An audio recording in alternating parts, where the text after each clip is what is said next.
A poor girl crouches down at the school fair, using her old skirt to hide her feet.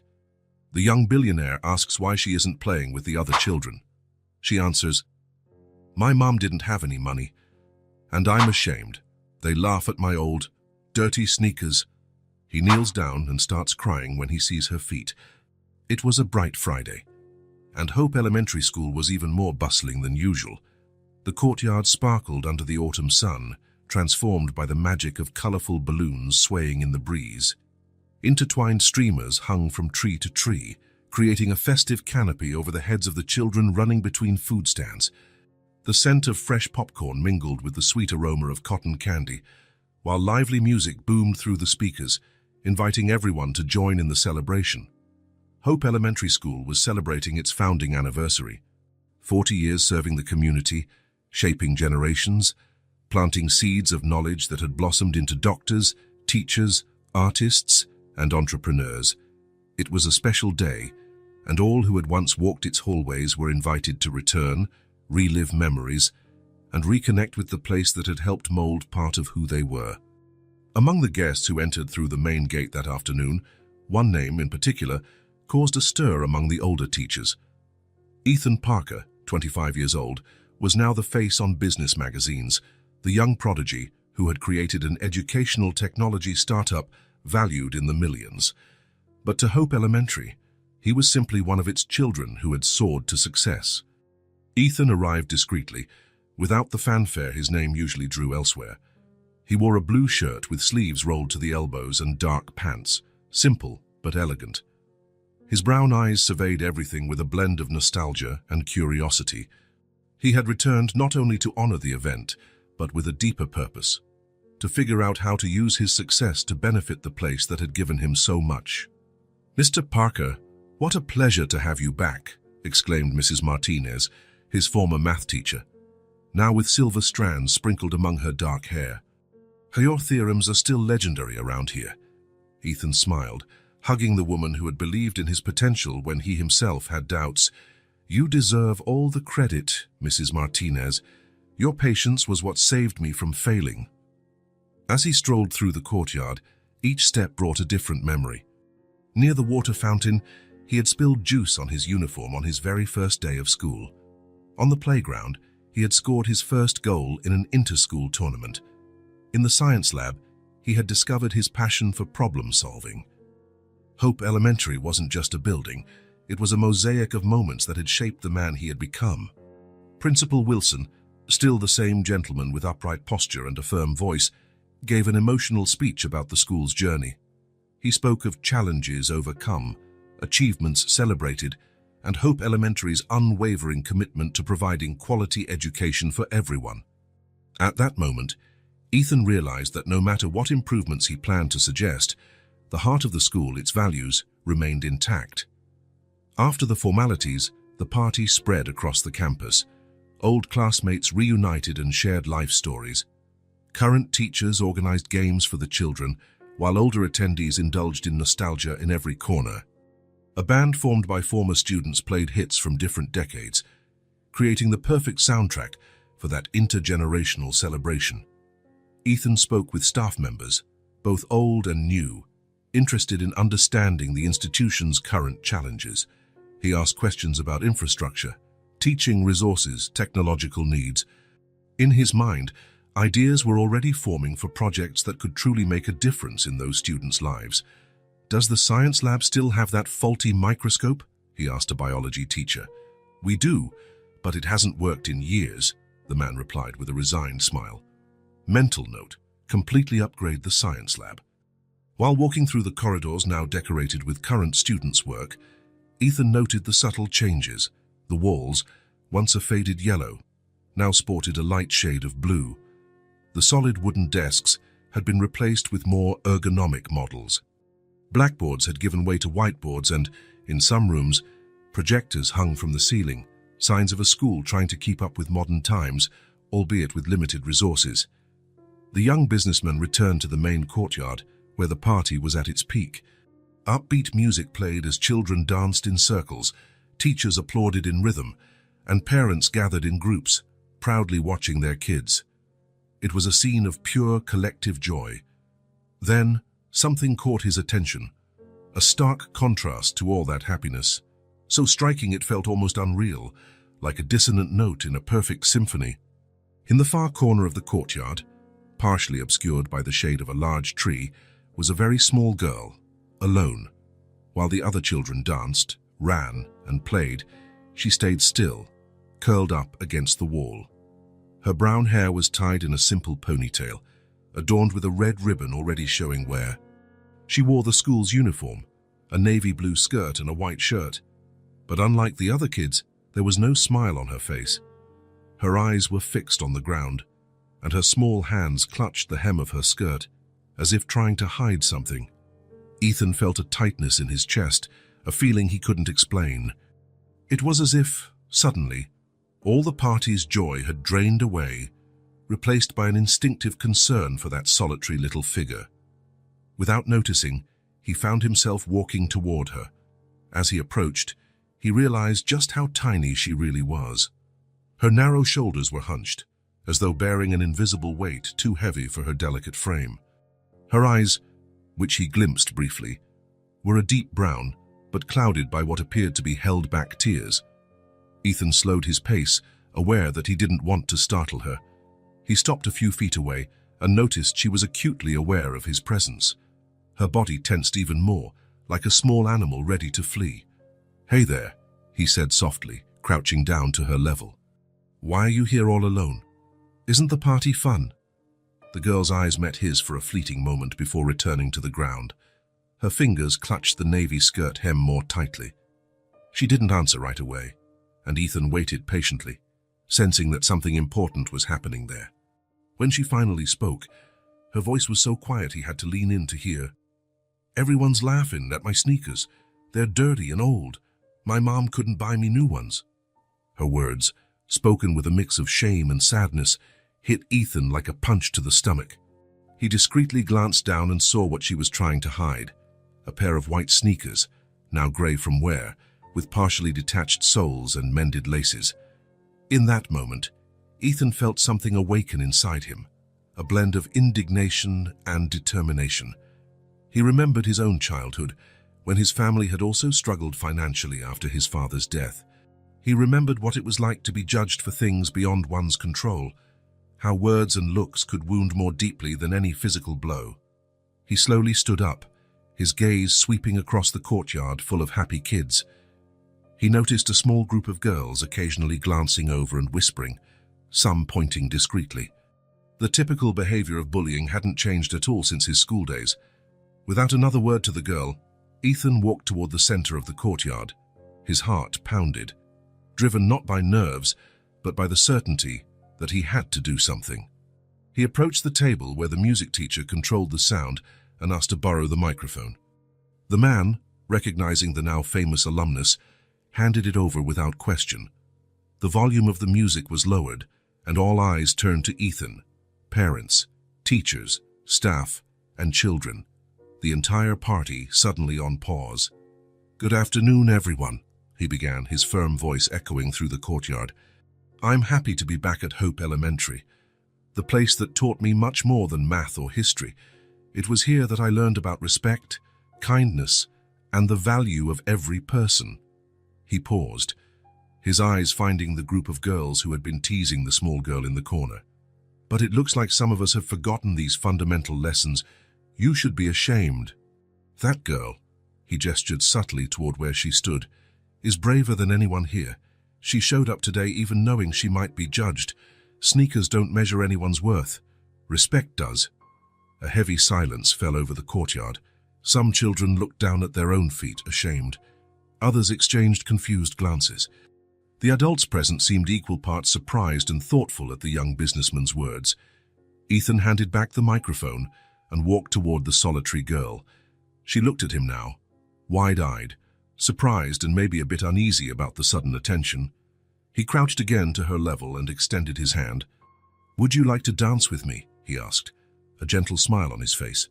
The girl hesitated, eyeing his extended hand as if it might be a trap. Then, slowly, she wiped away a tear rolling down her cheek and with a timid smile forming at the corner of her lips, placed her small hand in his. "Yes," she whispered, almost inaudibly. Ethan led her to the center of the courtyard. He signaled the music teacher, who immediately started up a cheerful song. For a moment, everyone stood still, watching the unusual sight, the famous former student dancing with the lonely girl in old sneakers. Then, as if a spell had been broken, other children began joining them. Soon, the courtyard was once again filled with dancing and music. But something had changed. The looks aimed at the little girl were no longer mocking but inclusive. And there in the center, spinning awkward circles, were Ethan and his new friend, whose name he still didn't know but whose spirit had profoundly touched his heart. For the first time since he'd arrived at the party, he saw a genuine smile light up her face, a smile that completely transformed her eyes, now shining like stars on a clear night. In that moment, under the autumn sun and amid children's laughter, something important began. Something that would forever change not only that little girl's life, but also that of Ethan Parker, the successful entrepreneur who rediscovered, in that school courtyard, the true meaning of making a difference in the world. The celebratory party ended as evening fell.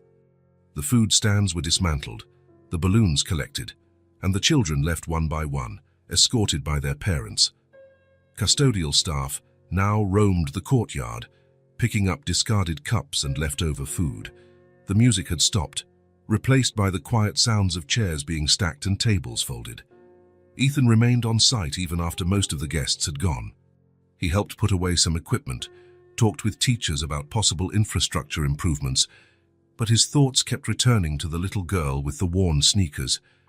After they danced, she had smiled shyly, thanked him in a barely audible whisper, and vanished into the crowd of children. The sky had taken on orange hues when Ethan finally decided to look for someone who could give him more information. He spotted Mrs. Lambert, the art teacher, gathering children's drawings that had been on display during the party. "Mrs. Lambert," he called, approaching the grey-haired woman with kind eyes. "May I ask you a question?" "Of course, Ethan," she replied, adjusting her glasses on her face. "It's wonderful to see that some of our former students have become not only successful, but also kept their values. What you did today was very beautiful." Ethan put his hands in his pockets, suddenly aware that his curiosity might seem odd. "That little girl I danced with, who is she?" The teacher smiled, as though she had anticipated this question. "Emily," she answered fondly. "A special child. She's on a full scholarship, one of the sweetest we have here." Ethan nodded, letting the information sink in. Emily. A simple, delicate name. It suited her. "Does she always stay by herself like that?" Mrs. Lambert sighed, placing the colorful sheets of paper into a folder. "Unfortunately, yes. Emily is quiet and observant. She has trouble fitting in. Some children can be cruel to anyone who's different." Different? She just seemed shy and... Shy, yes. But she's also our only full scholarship student in that grade. The other children come from families with more resources. Even with uniforms, those differences show up in the little details. School supplies, lunchboxes, shoes. The teacher paused meaningfully on that last word. "I see," murmured Ethan, recalling the shame in Emily's eyes when she talked about her sneakers. "She lives alone with her mother, who works as a seamstress, an incredible woman, I must say. She does wonders with the little she earns, just so her daughter can get a quality education." Ethan felt a mix of admiration and sadness. He knew this reality well. His own mother had worked 2 jobs to support him after his father's death. "Does her mother know what happened today about the kids teasing her sneakers?" Mrs. Lambert shook her head. "Emily probably won't tell her. She hates to worry her mum." A silence settled between them, broken only by the distant sound of doors closing elsewhere in the school. Ethan looked out the window, noticing the first stars appearing in the darkening sky. An idea began to form in his mind. "Mrs. Lambert, would you happen to have their address?" The teacher paused what she was doing and looked directly at Ethan, her eyes probing his intentions. "May I ask why?" Ethan hesitated.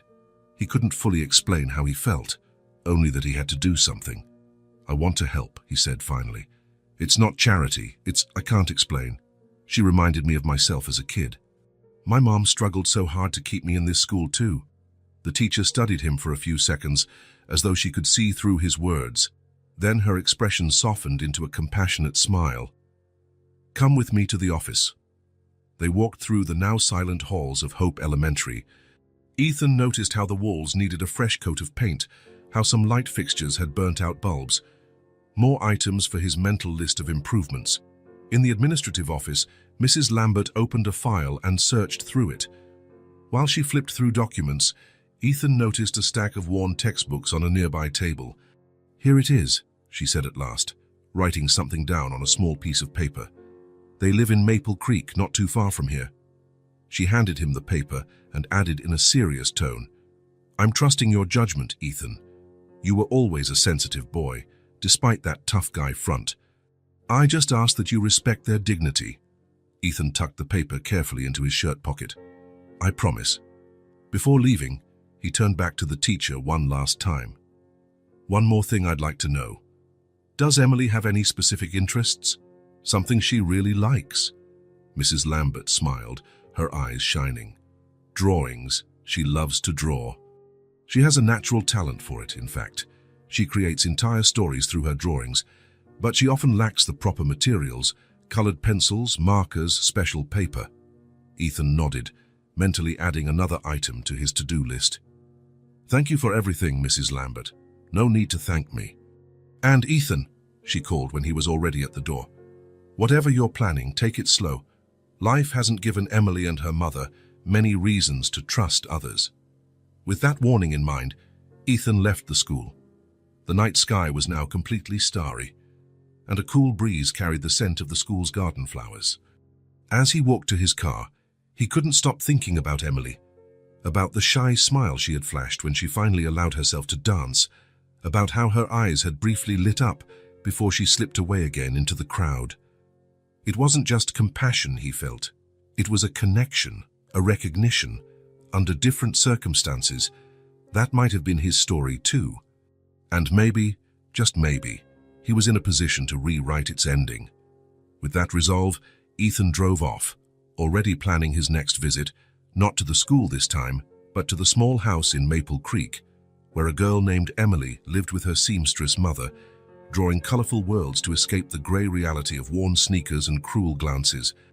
Saturday dawned with a clear sky and a gentle breeze, swaying the leaves along the streets of Maple Creek. Ethan drove slowly, checking house numbers, a small package on the passenger seat. He wore simple clothes, jeans, a white t-shirt and sneakers, in a conscious attempt not to appear intimidating. Maple Creek was a working-class neighborhood. Modest houses lined narrow streets, some in need of repairs, others maintained with clear care despite limited means. Children played on sidewalks, enjoying the weekend, while adults tended small gardens or washed cars. Ethan finally found the address. It was a small brick duplex, with a tiny front yard where a few wildflowers grew. The paint on the door was peeling slightly, but the doorstep was meticulously clean. A vine framed the front window, adding a bit of green that softened the home's modest facade. He took a deep breath before parking, wondering for the 100th time if he was doing the right thing. He didn't want to come across as intrusive or patronizing. Mrs. Lambert had been clear about respecting the dignity of that family, and that was his intention. But how to do so without seeming like he was meddling in lives that weren't his to interfere in? "Just a visit," he murmured to himself, picking up the package. "Just to see if they're okay." The path to the door was short, made of uneven stones laid over the soil. Ethan noticed small, colorful footprints here and there, probably Emily's, he thought, smiling. He rang the doorbell and waited, his heart inexplicably racing. To his surprise, it wasn't an adult woman who answered, but Emily herself. She opened the door just a crack at first, peeking out with a curious eye. But when she recognized Ethan, her face lit up with a smile that seemed to transform her entire expression. She opened the door fully, momentarily forgetting her shyness. "It's the dance man," she exclaimed, her eyes shining with joy. Before Ethan could reply, a female voice came from inside the house. Emily, who's at the door, honey? Quick footsteps approached, and a young woman appeared behind the girl. She wore an apron over a simple blouse, and her hair was tied in a practical bun. A needle and thread in her hands suggested she had been interrupted during work. Mom? It's the man who danced with me at school, Emily said, bursting with excitement that surprised Ethan, given how quiet and withdrawn she had been when he first saw her. The woman looked at Ethan with an initial expression of surprise, quickly replaced by a warm smile. Please, come in, she invited, placing a protective hand on her daughter's shoulder. I'm Grace, Emily's mother. She hasn't stopped talking about you since yesterday. Ethan stepped inside, immediately noticing the contrast between the modest exterior and the cozy interior. Though the house was small, every inch had been transformed with careful attention. The walls, though simple, were decorated with children's drawings bursting with vibrant colors, clearly Emily's work. Fresh, well-ironed curtains framed the windows, letting in the morning light to brighten the space. Pots of green plants were strategically placed, adding life to the limited area. The furniture was basic and somewhat worn, but impeccably clean. A sofa with handmade cushions, a small dining table, improvised shelves neatly stacked with books. Ethan noted creative touches, fabric scraps repurposed into colorful pillows, recycled bottles used as vases, a wooden box reinvented as a coffee table. Your home is very welcoming, he said sincerely. Grace smiled, a hint of discreet pride in her eyes. We do what we can with what we have, she replied without a trace of self-pity. Please, have a seat. May I offer you some coffee? I just made some. That would be great, thank you. Emily perched on the edge of the sofa, watching Ethan curiously, lightly swinging her legs that barely touched the floor. While Grace went to the small kitchen, the girl leaned forward. Thank you for dancing with me yesterday, she said in a soft voice as if sharing a secret. It was my pleasure, Ethan replied, genuinely touched by the child's sincerity. You dance very well. Emily giggled, covering her mouth with her hands, her cheeks flushing slightly. Grace returned with a tray holding 3 cups, 2 for adults and a smaller, colorful one clearly meant for Emily. She also brought some homemade cookies arranged on a simple but lovely plate.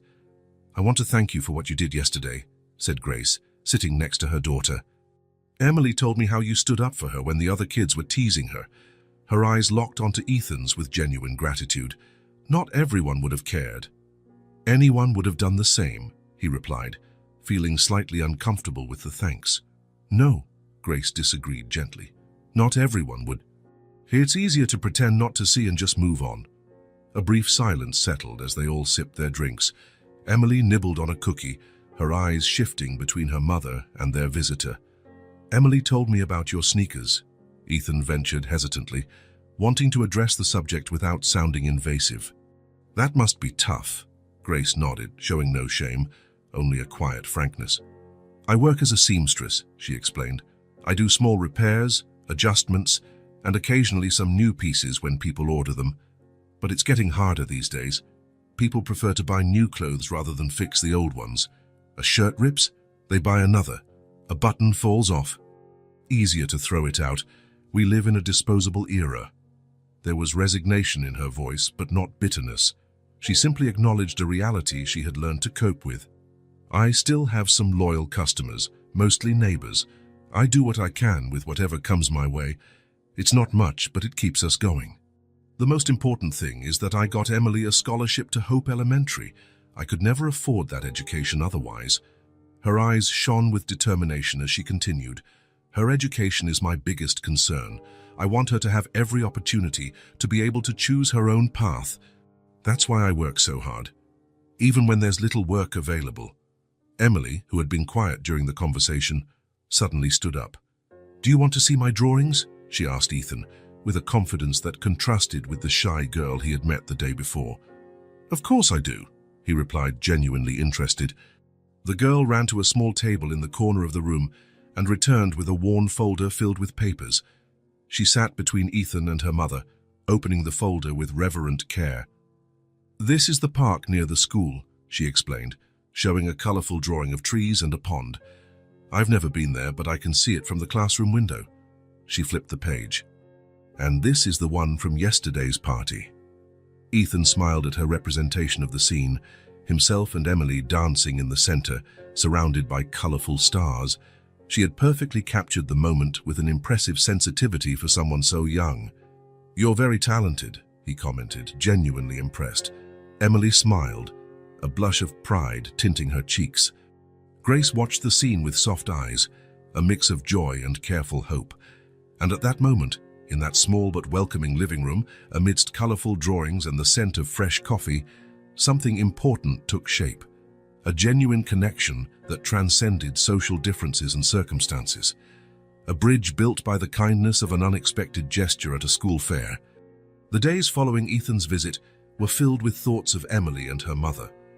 During meetings in his city office, while discussing projects and contracts, his mind often drifted to the small house in Maple Creek. The image of Emily proudly and enthusiastically showing her drawings remained vivid in his memory. On Tuesday, Ethan left work early and drove to the nearest shopping center. He walked through the aisles with a purpose, stopping at various stores.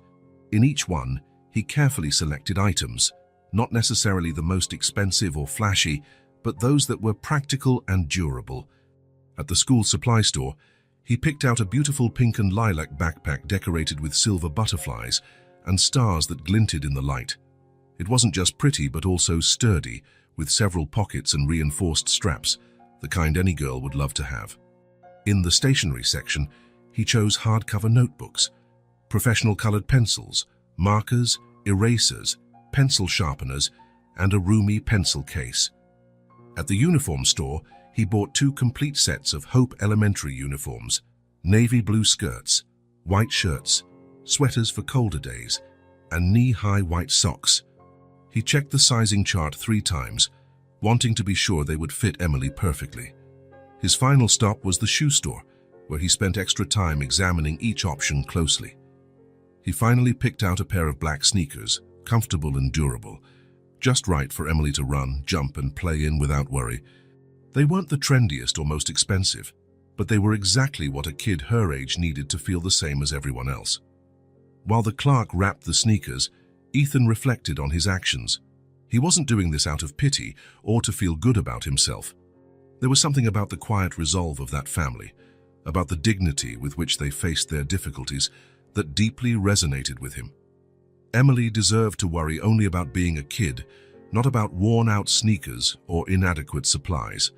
The following Saturday, with all the items neatly organized in his car trunk, Ethan again headed to Maple Creek. The day was cloudier than before, with gray clouds suggesting later rain. The streets were quieter, with fewer children playing outside. Arriving at Emily's house, he felt an unexpected nervousness. What if Grace took his gesture the wrong way? What if she saw it as an intrusion, implying she couldn't provide for her daughter? He took a deep breath, reminding himself that his intentions were genuine. He had to trust that they'd be understood in the same spirit. He rang the doorbell, waiting while discreetly adjusting his shirt. This time, Grace opened the door, her face registering surprise first and then a warm smile of recognition. "Ethan, what a pleasant surprise," she said, stepping aside to let him in. "Please, come in." "Thank you, Grace," he replied as he entered. "I hope I'm not bothering you." "Not at all. Emily just finished helping me tidy up and is reading in her room. She'll be thrilled to see you." The house felt even cozier than on the first visit. The aroma of something freshly baked filled the air, and Ethan noticed a small vase of wildflowers placed on the table. An old radio quietly played a gentle melody. "Emily!" Grace called out. "We have a visitor!" Light, quick footsteps came from down the hall, and soon Emily appeared, her face lighting up when she saw Ethan. She wore a simple dress, slightly too large, likely made by Grace using leftover fabric. "Hi, Ethan," she exclaimed, with none of the shyness from their very first meeting. "You really came back." "A promise is a promise," he said with a smile. "Besides, I brought some things I thought you might like." Emily glanced toward Grace, as though seeking permission to show excitement. Her mother gave a small nod. "They're in my car," Ethan continued. "May I bring them in?" "Sure," Grace replied, a note of caution in her voice. though she continued smiling kindly. Ethan stepped out briefly and returned carrying several bags. He set them down carefully on the living room rug, while Emily watched with wide eyes, and Grace wore an expression that was difficult to decipher: surprise, hesitation, and something deeper all at once. "Emily," Ethan began, kneeling so he was at her eye level, "remember when we first met at the school fair? You told me something important about your sneakers." The girl nodded, briefly lowering her eyes. "I've been thinking about that, and about how you draw so well, but maybe you don't have all the supplies you'd like." He started taking the items out of the bags, revealing them one by one. "So I brought some things for you." Emily's eyes grew even wider as she saw the school supplies, the uniforms, and finally the box with new sneakers. Her small hands touched each item reverently, as though she couldn't believe they were real. Grace stepped forward, her face showing a complex expression. There was gratitude, yes, but also a glint of pride in her eyes. "Ethan, this is very generous, but we can't—" "Please," he interrupted softly, now standing, looking her directly in the eyes. "It's not charity, it's admiration." The simplicity and sincerity of those words hung in the air between them. Grace studied his face, looking for any hint of condescension or pity, but found only genuineness. "I admire how you take care of Emily, how you maintain this house, and how you face hardships. I admire how she draws, how she smiles even when things are tough. This," he gestured at the gifts, "is just a way to show that admiration." Grace's eyes moistened slightly, but she kept her composure. After a moment that seemed to stretch infinitely, she nodded. "Thank you," she said simply, every syllable weighted with meaning. Emily, who had been testing the colored pencils on a piece of paper, suddenly stood up and, without warning, hugged Ethan around the waist, the highest point she could reach. It was a brief hug, but full of gratitude that words couldn't express. When she pulled away, her face shone with the brightest smile. "Can I try on the sneakers?" she asked, looking to her mother for approval. "Of course, honey," Grace replied with a soft smile. Emily sat on the floor, carefully opening the box as though it contained treasure. Her eyes sparkled at the sight of the new shoes, simple but perfect. She quickly removed her worn-out shoes and tried on the new ones, walking around the living room with exaggerated steps to feel them out. "They're so comfortable," she exclaimed. "Look, Mom, they're not too tight, not too big." Grace smiled, meeting Ethan's gaze with a new understanding. "They fit perfectly," she agreed. The rest of the afternoon was spent in pleasant conversation, shared tea, and Emily demonstrating how her new colored pencils brought her drawings to life even more vividly. When Ethan finally said his goodbyes, evening had set in outside, the first raindrops beginning to fall. At the door, while Emily tested out her new backpack in her room, Grace gently touched Ethan's arm. "Thank you," she repeated, this time with barely contained emotion in her voice. "Not just for the gifts, but for truly seeing Emily, for seeing both of us." Ethan nodded, fully understanding what she meant. "Thank you for having me today," he said sincerely.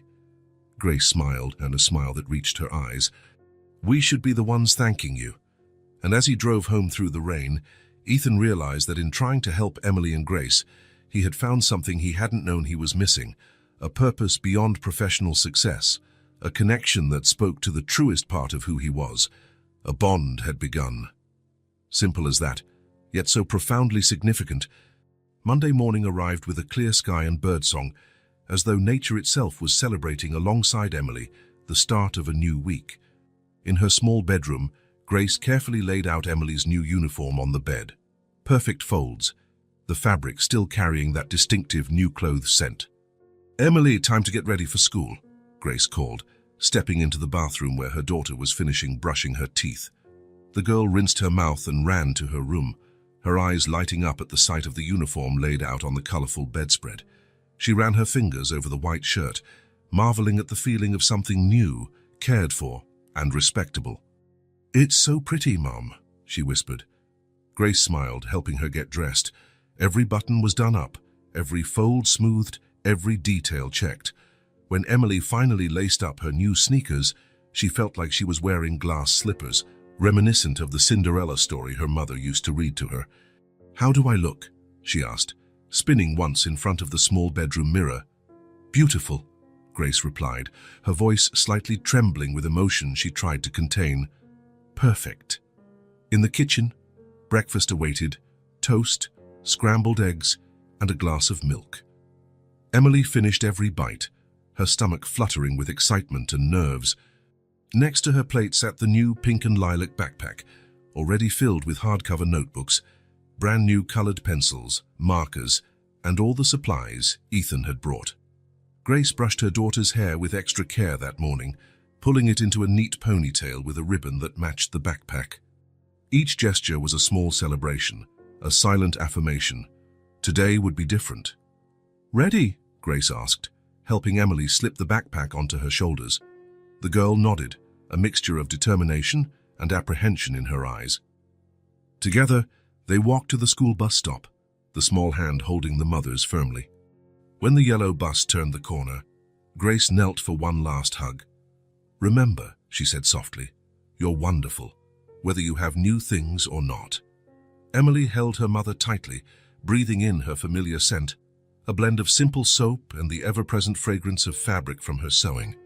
"I love you, Mum." The bus stopped, its doors opening, and Emily climbed the steps.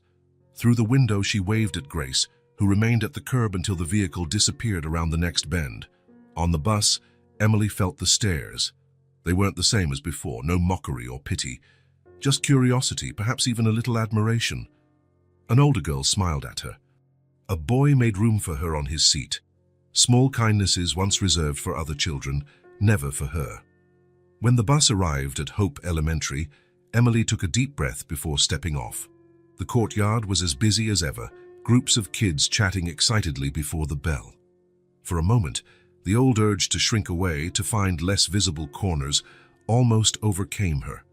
But then she felt the comfort of her new sneakers, the reassuring weight of her pretty backpack, the dignity of a properly fitting uniform. For the first time, Emily walked across the courtyard without hiding, without staring at the ground, without trying to be invisible. She took small but confident steps, her head held slightly higher than usual. That's when she saw the group that had mocked her worn sneakers a few days before. 4 girls now watched her, exchanging glances.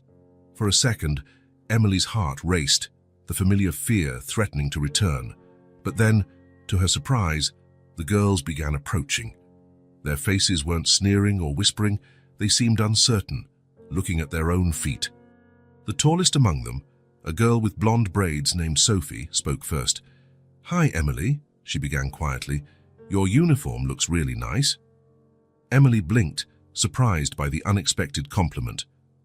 "And your backpack is really cool too," added another girl, Lily, staring at the silver butterflies decorating the bag.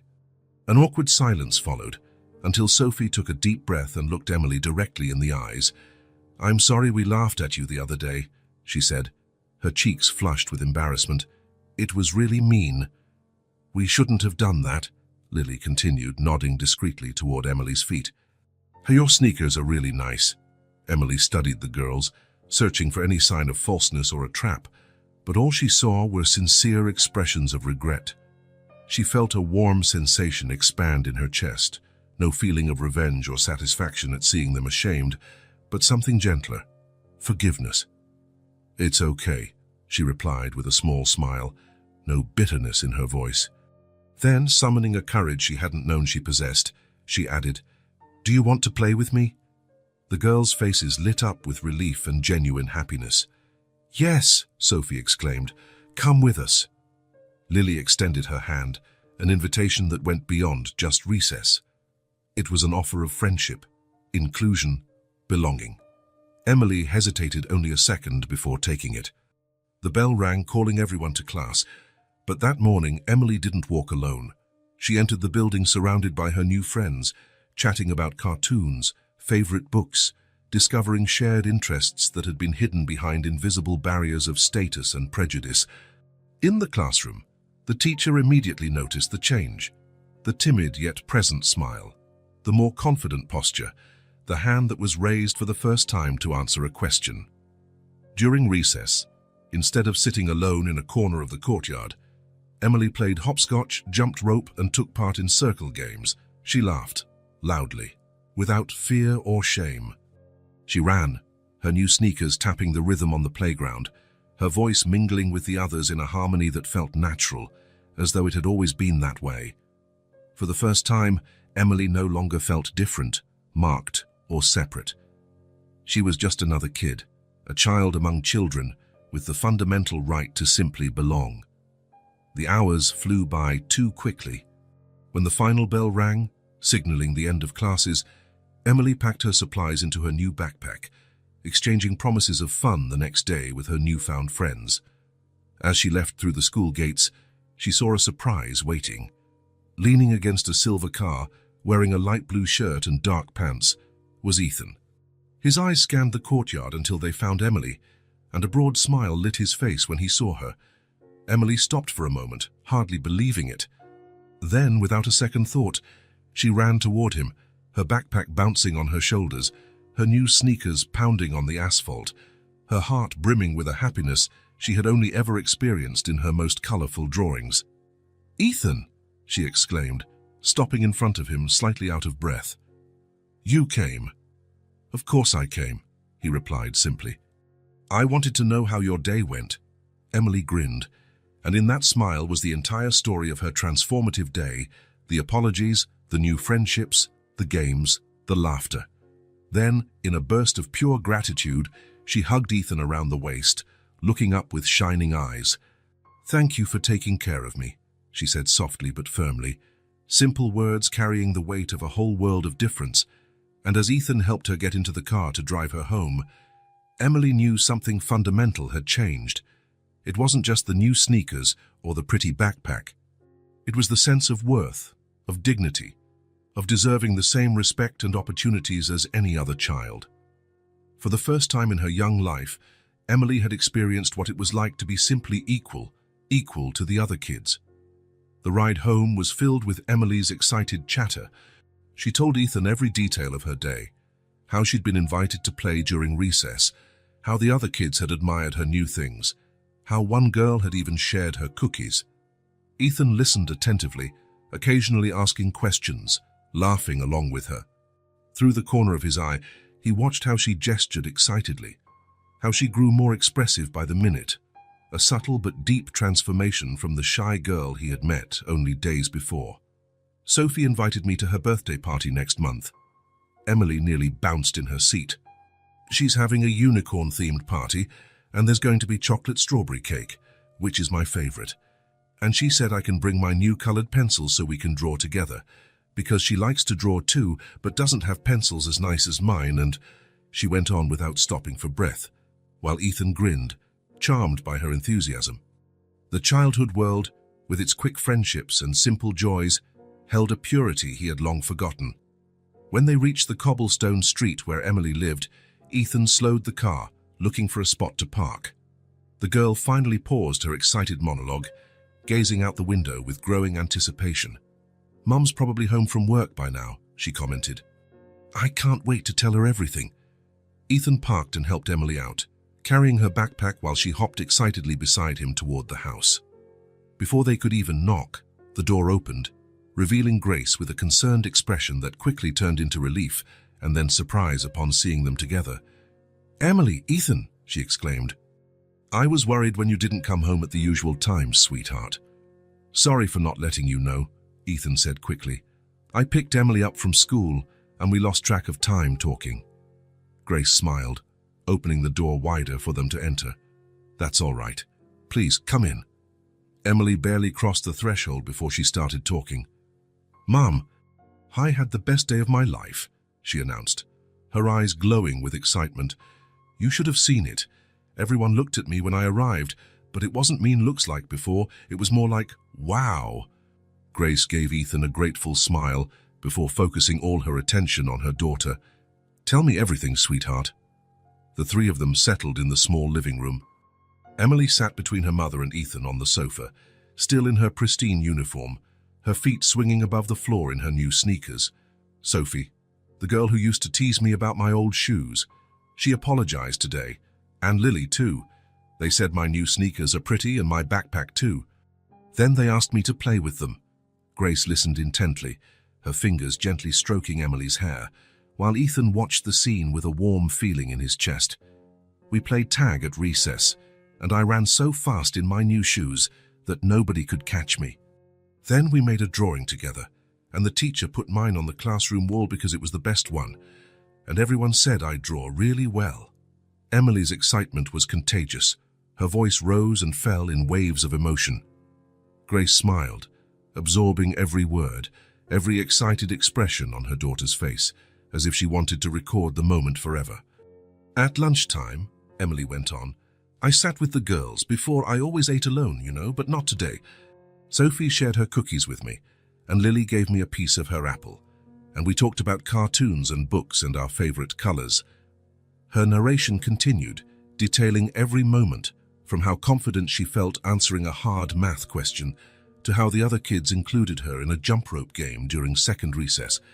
She spoke without pausing, reliving each instant with the intensity only a child can muster. Grace and Ethan occasionally exchanged glances above Emily's head, glances that acknowledged the deep significance of this seemingly ordinary day. Finally, Emily paused, taking a deep breath as though she needed to catch up on oxygen after so many words. She looked at her mother with a more serene expression, almost reflective, unusual for a child so young. "Mom?" she asked in a softer voice. "Yes, my love." Emily took her mother's hands in her own small ones, her gesture intensely expressive. "Today I shared cookies with the other girls, and nobody laughed at me." The simplicity of the statement contrasted with the depth of the feeling behind it. It wasn't just about playing or sharing snacks. It was about belonging, acceptance, dignity, concepts Emily might not know by name, but felt with her whole heart. Grace swallowed hard, her eyes welling up with tears that glistened but did not fall. She pulled her daughter into a tight hug, her chin resting on the child's soft hair, her body trembling slightly with contained emotion. "I'm so happy for you, my love," she whispered. So happy. When she finally let go, Grace was smiling through unshed tears, her eyes reflecting all the room's light, all the love she felt for her daughter, all the gratitude for the day Emily had experienced. Ethan watched quietly, feeling both included in the moment and like a privileged witness to something deeply intimate. The transformation he observed was not only in Emily's life, but also in Grace's, a mother watching her daughter finally taste a simple joy that every child deserves. Afternoon wore on. Golden rays from the setting sun entered through the simple curtains, creating a warm glow around mother and daughter still huddled on the modest sofa, which, in that moment, contained all the happiness in the world. Emily pulled away from her mother's embrace, her shining eyes meeting Ethan's. Without speaking, she reached out her arm to include him in the circle, a simple gesture that spoke louder than 1,000 words. And so the three of them remained, united not by blood but by something just as strong, a connection born of kindness, respect, and a recognition of each person's inherent dignity, no matter how small, no matter how seemingly insignificant in the eyes of the world. The following days brought a new routine for Emily. She no longer walked alone through the hallways or hid during breaks. Now she had friends to talk with, laugh with, and play with. At home, she spent hours drawing with her new colored pencils, creating vibrant worlds filled with smiling children, rainbows, and fantastic animals. Grace watched this transformation with a mix of joy and silent gratitude, noticing how Emily now hummed while drawing, ate with more appetite, and slept more peacefully. Ethan had also become part of this new routine, never intrusive or overwhelming, but present enough to make a difference. Sometimes he would pick Emily up from school and drive her home. Other times he would stop by on weekends with a new book or more drawing supplies, always respectful of Grace's boundaries, always careful that his gestures came across as genuine care, never as charity. One particularly sunny Saturday, Ethan arrived at Emily's house with a different idea. The sky was a deep, clear blue without a single cloud, and a gentle breeze rustled the curtains in the small living room where Emily was drawing, fully absorbed in her newest creation. "Good morning," Ethan greeted as he entered, welcomed by Grace with a warm smile that was becoming ever more natural. "Ethan!" Emily exclaimed, dropping her pencils immediately to run over. The quick hug she gave him had become a regular ritual. "Look what I'm drawing. It's an enchanted forest filled with fairies and elves. That's me, this is Mom, and that's you." Ethan crouched down to examine the colorful drawing, in which 3 figures held hands amid magical creatures and oversized trees. "That's amazing, Emily," he praised sincerely. "You get better every day." The girl beamed, proud, before returning to her little desk. "Coffee, Ethan," Grace offered, already heading to the kitchen. "Only if it's no trouble," he replied, following her. Once they were alone enough, he lowered his voice. "Actually, I came to ask if I could take Emily on an outing today. It's the perfect day to visit Riverside Park." Grace hesitated for a moment, her eyes searching Ethan's. "It's the largest park in the city," he continued. "There are lakes, fountains, playgrounds. I thought she might enjoy spending a few hours there." A gentle smile formed on Grace's lips. "She's never been to a park like that," she said softly. "I've always wanted to take her, but between work and daily expenses..." She let the sentence trail off, no need to elaborate. "So it'll be her first time?" Ethan asked, feeling a pang in his chest as he thought about all the simple experiences Emily had never had. Grace nodded. "She'll love it. She has so much energy. Sometimes I feel sad I can't give her more space to run and play freely. Would you mind if I took her today? I promised to bring her back before dinner." Grace looked through the kitchen door at her daughter, who now hummed softly as she colored, intensely focused. "That would be wonderful for her," she finally responded. Then, with a playful smile, she added, "But prepare yourself for a lot of pent-up energy being released all at once." When Emily heard about the trip, her reaction was exactly what one would expect. Jumps of joy, a barrage of questions, and a whirlwind of activity. Grace helped her change clothes, opting for a simple but comfortable dress and sneakers. Her new ones, of course, which by now felt like a lucky charm. "Take your hat to protect from the sun," Grace advised, adjusting a wide-brimmed hat on her daughter's head. "And obey Ethan, all right? Stay where he can see you." "Yes, Mom," Emily promised, barely able to stand still as her mother applied sunscreen to her face and arms. "And Ethan," Grace turned to him with a serious expression that quickly morphed into a smile. "Have fun too. You deserve it." The drive to Riverside Park was filled with Emily's excited voice, asking what they would see, sharing her expectations, inventing stories about the adventures they might have. Ethan answered patiently and enthusiastically, charmed by her ability to find joy in the simple promise of something new. When they finally passed through the park's large iron gates, Emily's reaction exceeded all expectations. Her eyes went wide as if trying to take in all that green space at once. Her mouth formed a small O of wonder. Then, as though a dam had burst, she let out a cry of pure delight. "It's huge," she exclaimed, spinning in circles to see in every direction. "Look at all the trees and grass and flowers.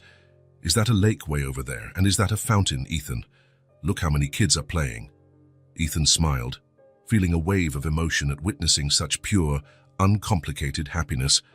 He thought about his own privileged childhood, the countless trips to parks, zoos and museums, experiences he had considered normal, guaranteed, sometimes even dull. And here was Emily, overflowing with joy at a simple trip to the park for the first time. "Where do you want to start?" he asked, holding out his hand. Emily looked around, apparently overwhelmed by the wonders. "Can we go to the fountain first?" she finally asked, pointing to the large circular structure in the park's center where water jets danced to distant music. "Sure thing." She took off running, practically dragging Ethan along, her boundless energy contagious. He followed with a laugh. The fountain was impressive, wide and circular, with jets of varying heights moving in coordinated patterns, creating a spectacle of water and light under the bright sun.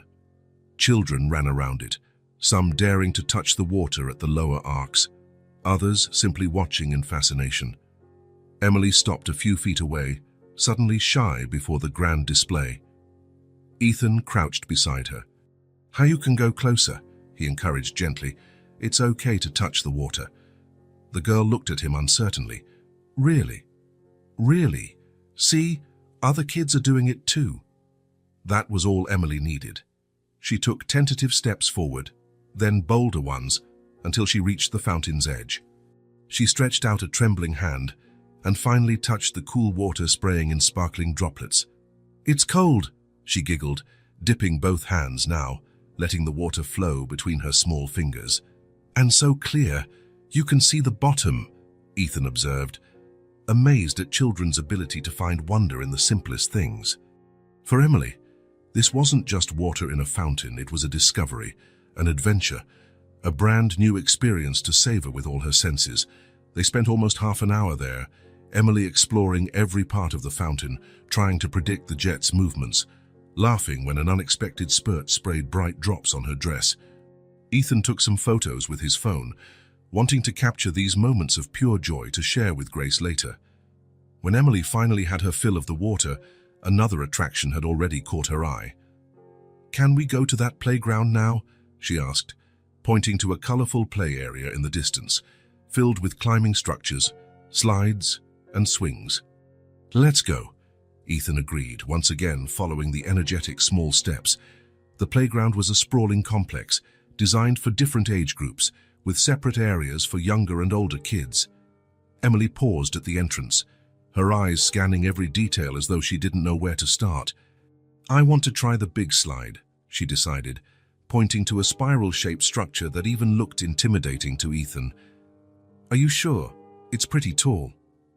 "I'm sure," she replied, brimming with confidence that clashed with her usual shyness. "Will you watch me from the bottom?" "Of course. I'll be right here." Emily ran to the ladder leading to the top of the slide. Ethan watched her climb each rung determinedly, pausing occasionally to catch her breath, but never giving up. When she finally reached the top, she looked down, searching for Ethan, who waved encouragingly. There was a moment of hesitation, the height suddenly seeming much greater from up there. But then Emily took a deep breath, sat at the slide's entrance, and let out a squeal that was half fear, half excitement, as she launched herself into the spiraling descent. Ethan tracked her progress, his own heart pounding as she spun faster with every turn. Then she emerged at the bottom, hair disheveled, cheeks flushed, eyes shining with adrenaline and triumph. "I did it," she yelled, running up to Ethan. "Did you see? Was I super fast?" "I sure did. You were super brave and very fast," he praised, genuinely impressed by her courage. What followed was a marathon of activities.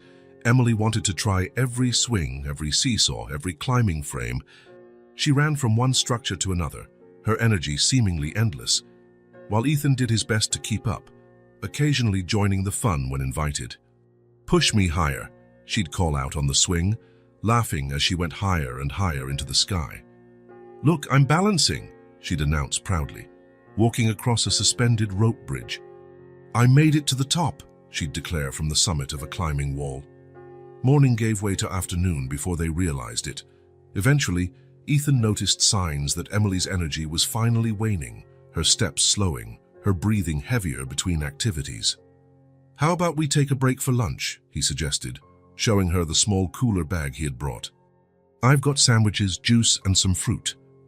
Emily nodded, suddenly aware that she was hungry. They found a bench under the generous shade of an old oak tree overlooking a lake where ducks calmly swam. Ethan took out neatly wrapped sandwiches, a bottle of fresh juice, and sliced apples. "Thank you," Emily said, taking her sandwich and biting into it eagerly. For a few minutes, they ate in comfortable silence, watching the ducks, feeling the light breeze rustle the leaves overhead, and observing the passing families enjoying the perfect day. "I've never been anywhere like this," Emily finally commented, her voice small but full of awe as she gazed across the park's greenery. Ethan felt a pang in his heart. A simple park visit, something so many children took for granted, was all for Emily, a monumental, extraordinary experience. "From now on, you can come whenever you want," he replied softly but firmly, a silent promise that days like this wouldn't just be exceptions but a regular possibility in her life. Emily looked at him, her face lighting up with a smile that still held a trace of her earlier flush from running around. "Really? We can come back another day?" "Sure, and we can explore other parts of the park." There's a botanical garden on the other side with all kinds of butterflies and flowers. In the summer, they even set up a small carousel near the lake. Emily's eyes shone at the possibilities. Then, as she munched on an apple slice, her expression turned thoughtful, almost adult in its seriousness. "Ethan," she started hesitantly, "can I tell you something?" "Anything, Emily." The girl fiddled with the hem of her dress for a moment, gathering her thoughts. "I've never met my dad," she said at last, her voice low but clear. "My mum takes care of me by herself. We don't have much, but she really loves me." Those simple words, spoken with the direct sincerity of a child, hung between them. There was no self-pity in her voice, only the acceptance of a reality she understood as normal. Ethan looked at her, resisting the urge to offer empty consolations or grand promises. Instead, he did what felt most important at that moment. He listened, just listened, fully, respecting the trust she placed in him by sharing something so personal. And in that attentive silence, Ethan understood everything. He understood the immense value of small acts of kindness in Emily's life. He understood the quiet strength of Grace, raising a daughter alone and still managing to keep her so sweet and resilient. He understood that real poverty wasn't about lacking material resources, but lacking love, something Emily clearly had in abundance. "Your mom is amazing," he said finally, carefully choosing each word. "And so are you." Emily smiled, seeming content with his simple response. She finished her juice and glanced again at the playground, renewed energy flickering in her eyes after their rest. "Can I play a little bit more before we go?" "Of course you can." And off she ran again to explore, to discover, while Ethan watched her with a new understanding and a new resolve forming in his heart. The afternoon continued, sun-drenched and perfect, as a little girl experienced the simple freedom of just being a kid in a park, running on the grass, touching the fountain water, climbing slides, and a young man discovered the profound privilege of being part of her journey, if only for a little while. The weeks following the park outing brought a new routine for the little family and for Ethan. Weekends became highly anticipated moments for Emily, who now knew there would always be a new adventure, another park to visit, a children's museum to explore, a movie outing followed by ice cream. Initially hesitant, Grace had grown accustomed to Ethan's regular presence in their lives, recognizing how much it meant for her daughter to have experiences she herself couldn't provide alone. But life rarely follows the paths we plan. On an otherwise ordinary Wednesday, Grace woke up feeling strangely tired. She attributed it to overwork. She had taken on more sewing commissions to make the most of the approaching holiday season. She ignored a mild dizziness upon getting up and the persistent headache, focusing instead on preparing Emily's breakfast and getting her ready for school. "Mom, are you okay?"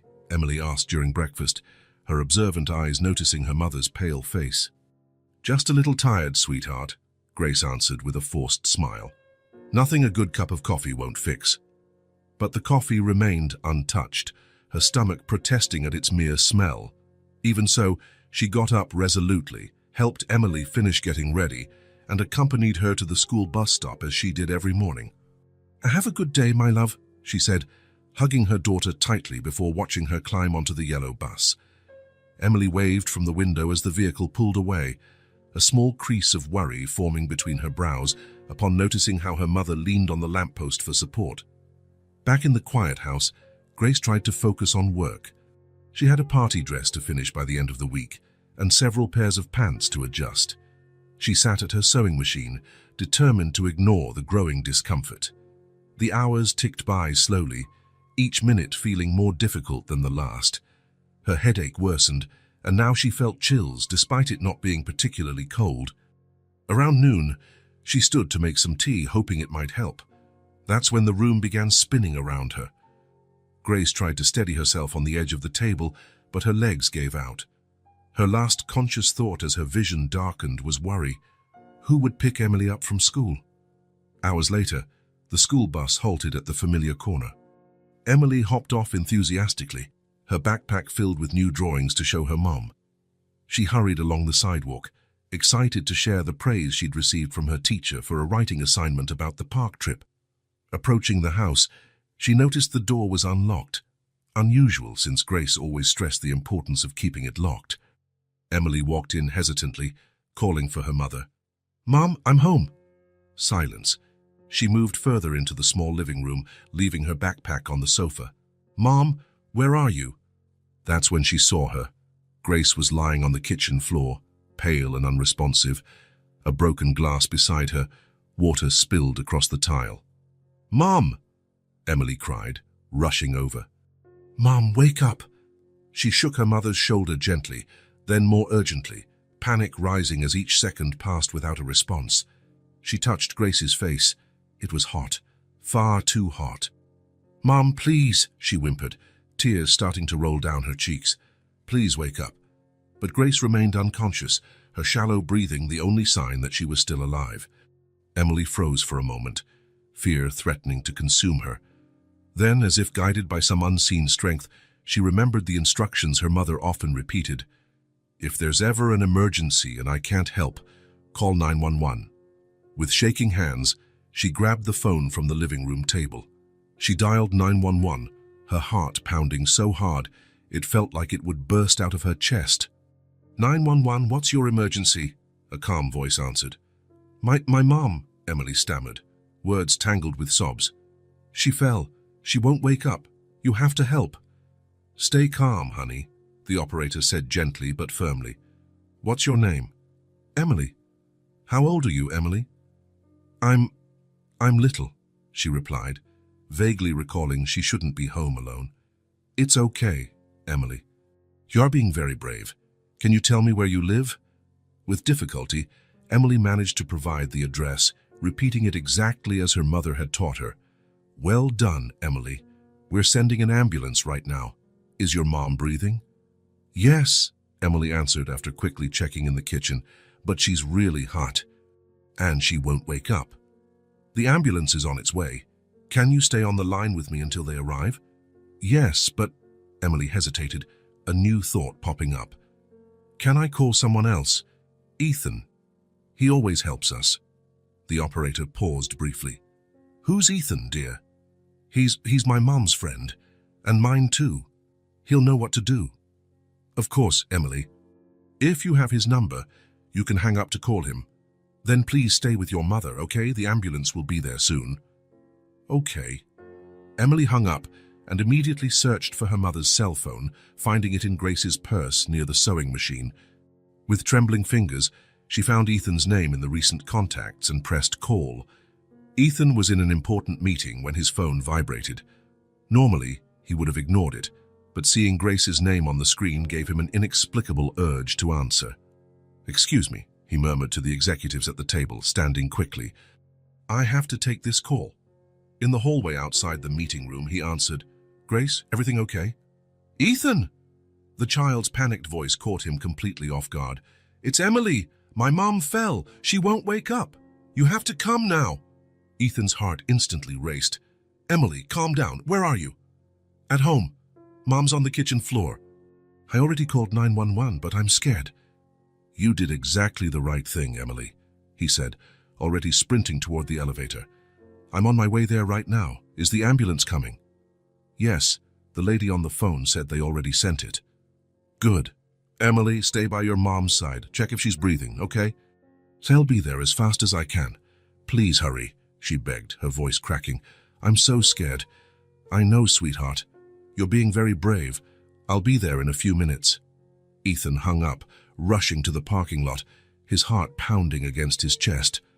The drive that usually took 20 minutes was done in less than 15, with Ethan ignoring speed limits and nearly running red lights.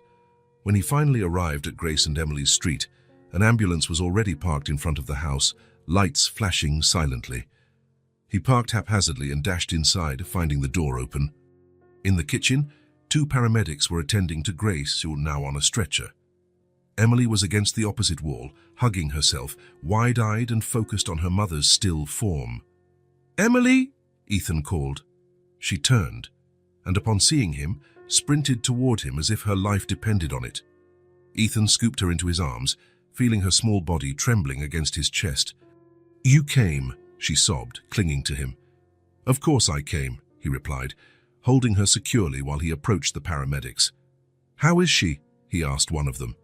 "High fever, low blood pressure, severe dehydration," the paramedic said, not stopping her work. "Are you the father?" she asked, briefly glancing at Emily in his arms. "No, I'm—" Ethan hesitated, realizing there was no simple word to describe his role in their family. "I'm a close friend. The girl called me." "All right, we're taking her to Central Hospital right now. Looks like pneumonia, but we'll need tests to confirm. Can I go with her? The girl has no one else." The paramedic nodded. "You can follow us in your car. Unless you prefer the child ride with us?" Ethan glanced at Emily, who clung to him like she feared being separated. "I think it's best if she comes with me. We'll be right behind you." Minutes later, the ambulance sped off, sirens blaring. Ethan followed in his car with Emily in the back seat, buckled up but leaning forward as though trying to close the distance to the ambulance carrying her mom. "Is Mom going to be okay?" she asked quietly, breaking the tense silence. Ethan wanted to promise yes, wanted to say everything would be fine, but he couldn't lie to her. "The doctors will do everything they can, Emily. Your mom is strong. We'll be right there with her." At the hospital, the organized chaos of the ER swallowed them up. Grace was taken in immediately, while Ethan and Emily were directed to a waiting area with forms to fill out and questions to answer. "Do you know if she has any insurance?" asked the receptionist. Ethan thought for a moment. Grace likely didn't. Her financial situation probably wouldn't allow such a luxury. "I'm not sure," he said. "But please don't worry about that now. I'll cover whatever expenses come up." He filled out the forms with what information he knew. Emily, sitting next to him, her small face pale with worry. When he finished, he knelt down to her level. "Are you hungry? Thirsty? I can get you something at the cafeteria." Emily shook her head. "I just want my mom," she whispered. Ethan nodded, sitting beside her and wrapping a protective arm around her shoulders. "I know, sweetheart. We'll wait here together, okay?" The hours dragged on. By early evening, a doctor finally appeared, calling for relatives of Grace Miller. Ethan stood, holding Emily's hand. "How is she, doctor?" The physician, a middle-aged man with dark circles under his eyes, looked at them seriously but not alarmingly. "Severe bacterial pneumonia, complicated by exhaustion and dehydration. She was probably sick for days, ignoring the symptoms. Will she be okay?" Emily asked in a voice so low it was almost inaudible. The doctor knelt down, looking directly at the child.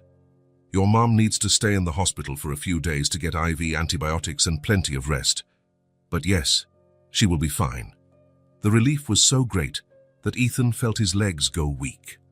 He squeezed Emily's hand and she let out a small sob of relief. "Can we see her?" Ethan asked. "She's sleeping now because of the medication, but you can go in for a few minutes. Then I suggest you take the child home to rest. Her mom probably won't wake up until tomorrow." They were led through white, sterile corridors to a room where Grace was resting, hooked up to monitors and an IV drip. She looked small and fragile against the hospital linens, but her breathing was steadier, and color was beginning to return to her face. Emily approached tentatively, glancing back at Ethan as if asking permission. He nodded encouragingly. "You can hold her hand, Emily. She'll like knowing you're here, even if she's asleep." The girl gently touched her mother's hand, her tiny fingers wrapping around Grace's. "Mom," she whispered, "I did what you taught me to do. I called for help. Ethan's here with me. We're going to take care of you now." Ethan felt a lump in his throat.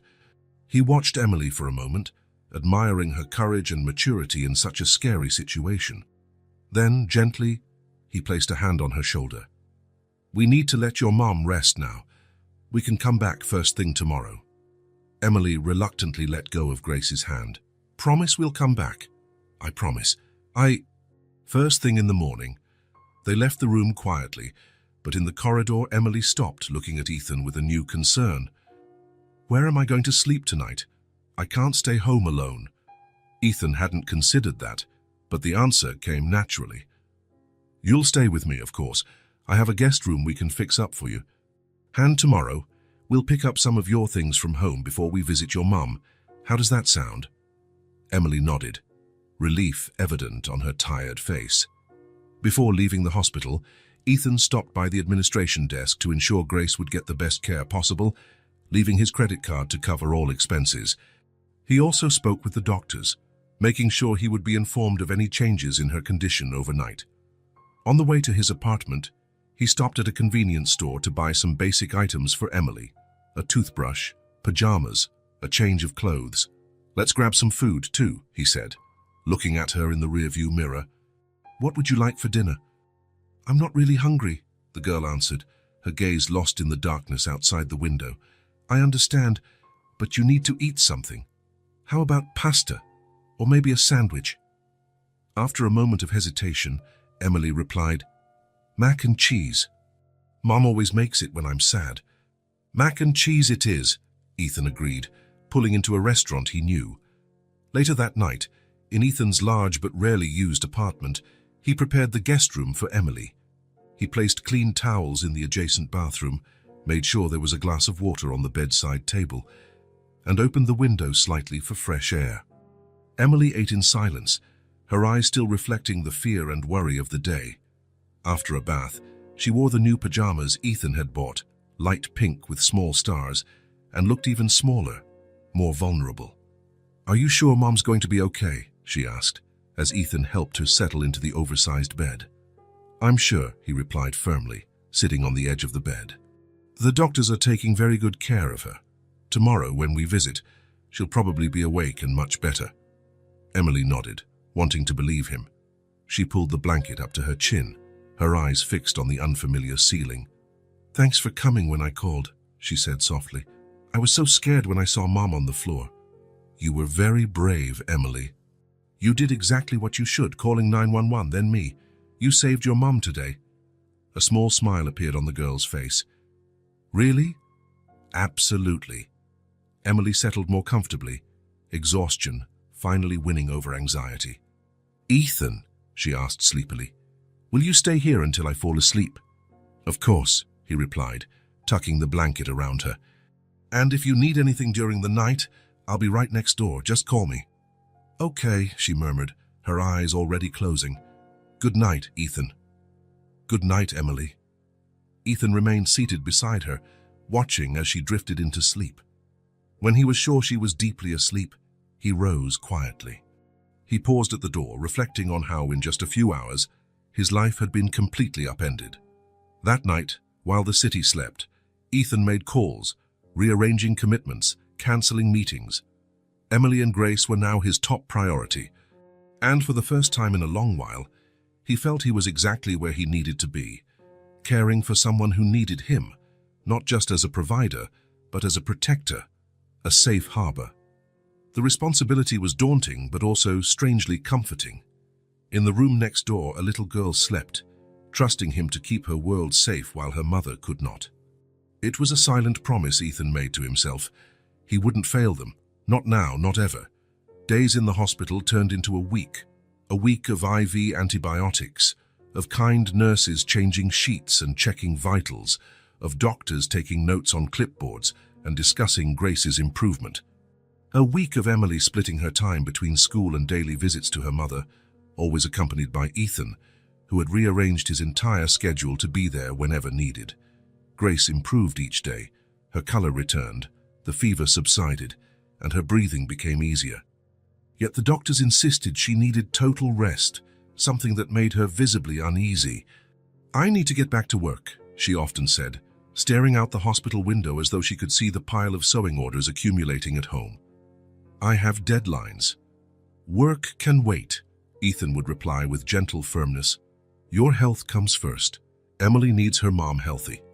That reasoning always worked. Grace would lean back into her pillows, nodding in silence, but her eyes still revealed the constant worry of someone who doesn't have the luxury to stop working. Finally, on a clear, mild morning, the news they'd been waiting for arrived. Grace was ready to be discharged. She could continue treatment at home as long as she strictly followed medical recommendations: rest, proper medication schedule, balanced meals, and absolutely no work for at least 2 more weeks. 2 weeks? Grace repeated, looking at the doctor as if he'd suggested something impossible. "Doctor, I can't stay off work that long. I'm a freelance seamstress." If I don't work, I don't earn. The doctor, an older man with gentle eyes behind his glasses, glanced at the mother and daughter, the latter waiting anxiously alongside Ethan. Ms. Miller, you had severe pneumonia complicated by chronic exhaustion. Your body needs this time to fully recover. If you return to work too soon, you risk a relapse, which could mean more weeks in the hospital, not just 2 at home. Grace lowered her gaze, the financial reality weighing heavily on her shoulders, even in this moment of relief at finally going home. We'll figure it out, Ethan intervened, his voice calm yet decisive. What's important now is your full recovery, Grace. Everything else we can handle together. The trip home was quiet but charged with emotions. Relief, worry, gratitude, uncertainty. In the back seat of Ethan's car, Emily held her mother's hand as though afraid to let go, in case she disappeared again. The small house had never seemed so welcoming as it did that day. Thanks to Ethan and Emily's efforts, it was clean and organized, with fresh flowers on the living room table and the bed neatly made with clean sheets. Even the plants had been watered regularly. Did you both do all this? Grace asked, her voice emotional, as Ethan helped her onto the sofa. Emily was a huge help, he answered, smiling at the girl who hurried to bring a blanket for her mother. She insisted everything be perfect for when you got back. I brought your favorite slippers, Mom, Emily said, carefully placing them on her mother's feet. And I put your book here, and a glass of water and the TV remote. Grace smiled, tears threatening to well up as she took in her daughter's thoughtfulness.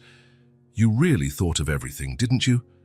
Ethan helped, Emily said, gazing admiringly at the man who had become such an important presence in their lives in such a short time. He said we have to take really good care of you now.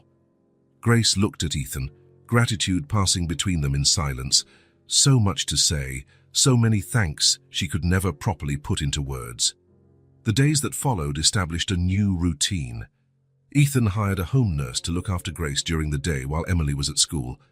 In the late afternoon, he dropped by to see how they were doing, often bringing dinner or needed supplies. Grace gradually regained her strength, though her worries about unpaid work and mounting bills were ever present in her eyes. One particularly pleasant afternoon, about 10 days after she'd come home, Grace sat on the small porch, enjoying the fresh air and watching Emily play in the front yard. The girl was chasing a butterfly, laughing as the colorful insect easily eluded her. Ethan arrived, carrying a grocery bag and a large manila envelope under his arm. He greeted them both with the warm smile that had become so familiar. How are you feeling today? He asked Grace, taking a seat in the chair beside hers. Much better, she replied, meaning it. Her face had regained its color completely, and her breathing no longer carried the telltale rasp of pneumonia. I think I'll be able to work again next week. Ethan nodded, but his expression suggested there was more on his mind. He waited until Emily, tired of chasing the butterfly, went inside to grab her drawing materials. Grace, he began, choosing his words carefully. There's something I'd like to discuss with you. She straightened a bit, her expression turning serious. It's about the hospital bills, right? I know it must be a lot, and I promise to pay every cent back as soon as I'm working again. It might take a while, but— No, Ethan gently interrupted. That's not it. The medical expenses are already taken care of. Don't worry about them. Grace frowned slightly. How? My basic insurance wouldn't cover half of what was needed. I took care of it, he said simply. Before she could protest, he continued, and I don't want to hear about reimbursements. I was happy to help. Grace opened her mouth to argue, but something in Ethan's determined gaze made her stop. After a moment, she simply nodded, the words thank you feeling inadequate for his kindness. Actually, Ethan went on, I want to talk about the future, about Emily. At this, Grace's attention sharpened instantly, as it always did when her daughter was the topic. What about her? Ethan chose his next words with care. Over the past few weeks, I've gotten to know you both better. I've seen how hard you work, how much you do to give Emily the best you can, and I've also seen her incredible potential, her intelligence, her sensitivity, her artistic talent. Grace smiled, maternal pride evident in her eyes. She is special, she agreed. I've known that since she was a baby. A contemplative silence fell, broken only by the distant sounds of kids playing in another yard. Grace gazed at the horizon, where the sun was slowly beginning to set, painting the sky in orange tones.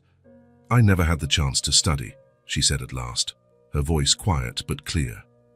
I had to start working early to help my own mother. I do what I can with my sewing, but I want so much more for Emily. Her confession was simple in words but profound in meaning, hanging in the air around them. Ethan could feel the weight of Grace's hopes, the enormous responsibility she'd carried alone for years. Gently, he reached out and took her hand, a gesture of solidarity and understanding. From now on, you don't need to worry about that. I'll make sure Emily has the education she needs. Grace turned to him, confusion and surprise on her face. What do you mean, Ethan? I'm saying I want to help. I want to guarantee Emily has access to the best education possible, from her current school to college, if she wants. No worries about tuition, supplies, uniforms, none of it.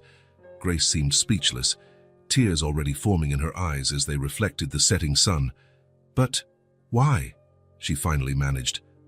Why would you do that for us?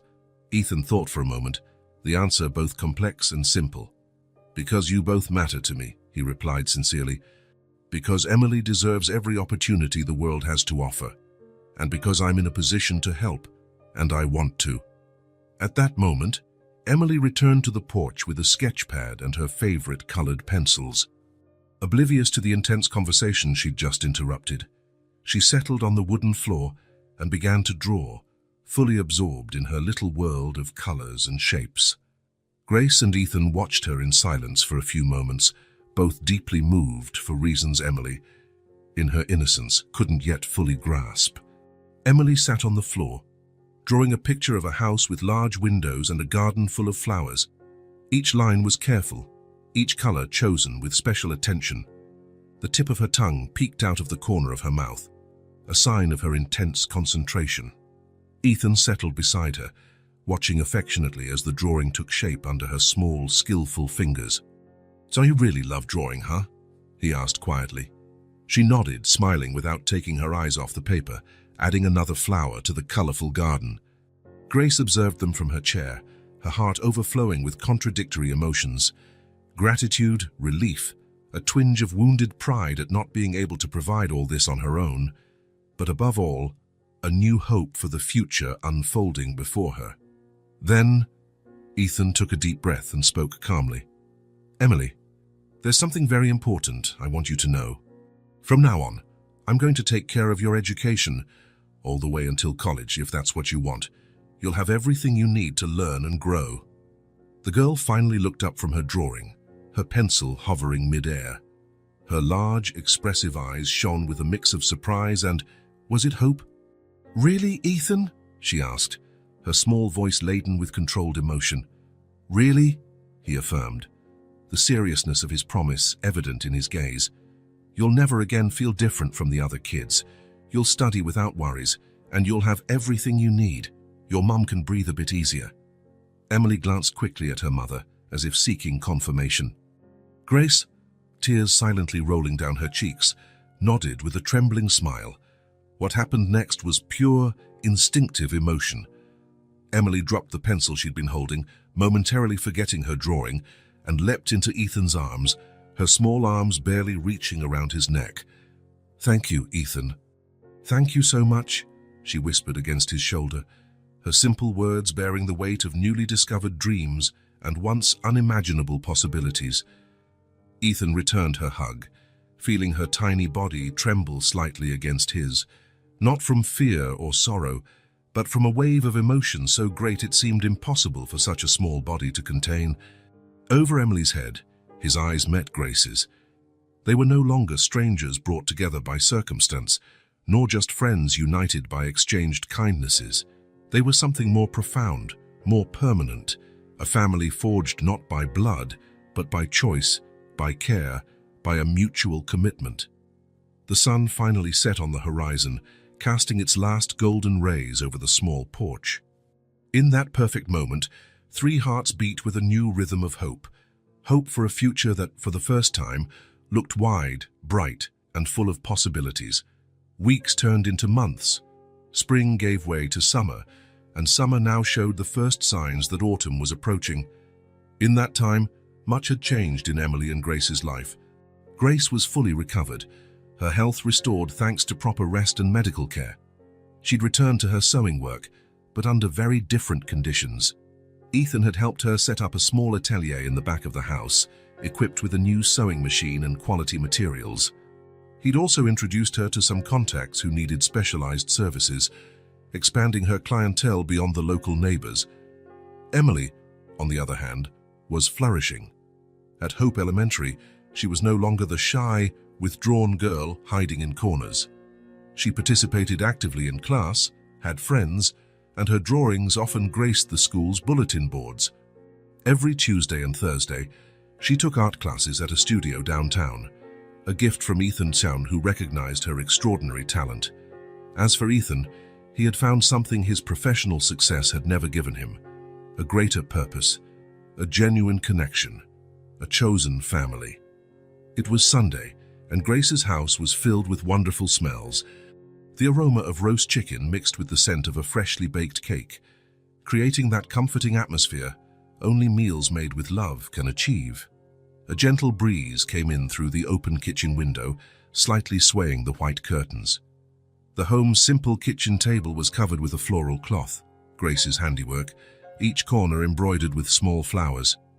On it were colorful plates, neatly set, and a special meal lovingly prepared: rice, beans, roast chicken, and an orange cake at the center. It was a day of celebration, exactly 6 months since Ethan had come into their lives at the school fair.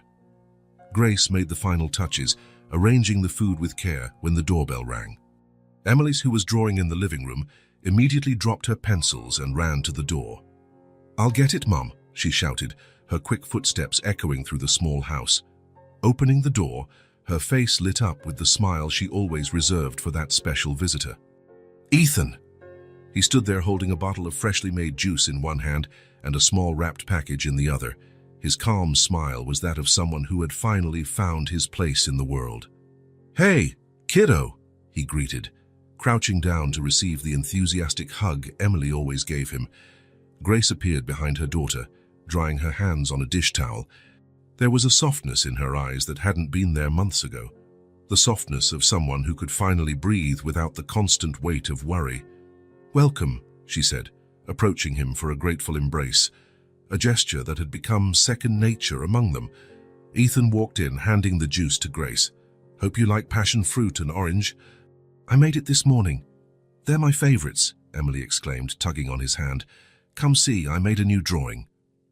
Before being pulled into the living room, Ethan handed the small wrapped gift to the girl, almost forgot. "This is for you." Emily's eyes went round with excitement at the unexpected surprise.